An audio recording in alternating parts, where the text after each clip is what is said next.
মানে মনে করছে আমার চারদিকের বাকি মানুষগুলো যদিও মারা গেছে, ওরা বোকা ছিল এই কারণে মরে গেছে। আল্লাহর রহমতে আমি যেই চালাক, আশা করি আমি মরতাম না, উনি মারা যাবেন।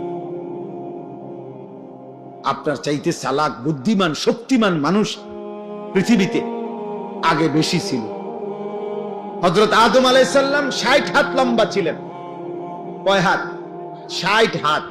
আল্লাহর নবী সাল্লাল্লাহু আলাইহি সাল্লাম বলেছেন আদমের সন্তান, সেই আদম আলাইহিস সালামের জামানা থেকে এই লম্বা সন্তান কমতে কমতে কমতে কমতে অনাই আমরা সাইজ।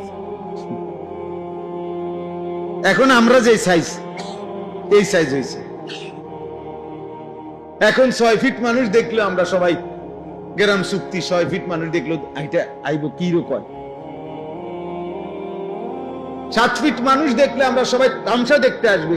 7 ফিট আরে কস কি চাই লোকটাকে। তাইলে সবকিছুই শক্তি, সামর্থ্য, যোগ্যতা সবই দিন দিন কমে আসতেছে, বাড়তেছে না, কমতেছে কমতেছে। তাইলে আমাদের চাইতে শক্তিধর আওয়ালাম ইয়ালাম আন্নাল্লাহা قد أهلك من قبله من القرون من هو أشد منه قوة وأكثر جمعا।